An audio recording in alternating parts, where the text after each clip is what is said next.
விழுப்புரம் மாவட்டம் வழுதரெட்டி பகுதியில் 4 கோடியில் நிறுவப்பட்டுள்ள முன்னாள் அமைச்சர் ஏ கோவிந்தசாமியின் நினைவு அரங்கத்தை முதலமைச்சர் ஸ்டாலின் திறந்து வைத்தார். நினைவரங்கில் காட்சிப்படுத்தப்பட்டுள்ள புகைப்படங்களை முதலமைச்சர் ஸ்டாலின் பார்வையிட்டார். இடஒதுக்கீடு போராட்டத்தில் உயிர் நீத்த 21 சமூக நீதி போராளிகளுக்கு ரூபாய் 5 கோடியே 70 லட்சம் மதிப்பீட்டில் அமைக்கப்பட்டுள்ள மணி மண்டபத்தையும் முதல்வர் திறந்து வைத்தார்.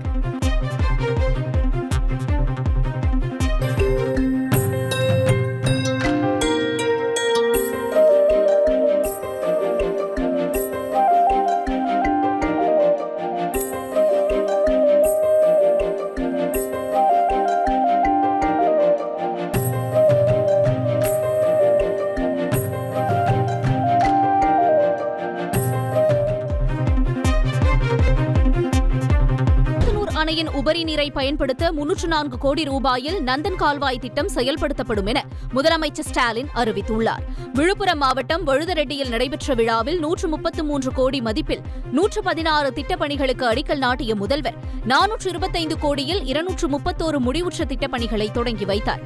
324 கோடியில் 35,003 பயனாளிகளுக்கு அரசு நலத்திட்ட உதவிகள் வழங்கிய முதலமைச்சர் ஸ்டாலின் விழுப்புரம் மாவட்டத்திற்கு 11 புதிய அறிவிப்புகளையும் வெளியிட்டார்.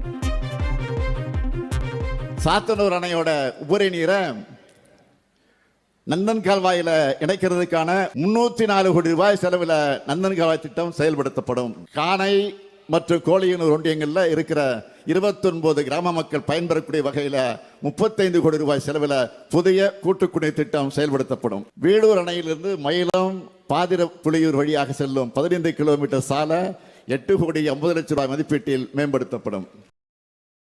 விழுப்புரம் மாவட்டம் வழுதரெட்டியில் கிடைத்த அன்பை மேலும் உழைப்பதற்கான உரமாக பெற்றுக் கொள்வதாக முதலமைச்சர் மு.க. ஸ்டாலின் நெகிழ்ந்துள்ளார். தனது எக்ஸ் வலைதளத்தில் பதிவு செய்துள்ள முதலமைச்சர், நிலம் நனைக்கும் வான்மழை என உங்கள் அன்பு நனைகிறேன், இன்னும் உழைக்க உரம் பெறுகிறேன் என பதிவிட்டுள்ளார்.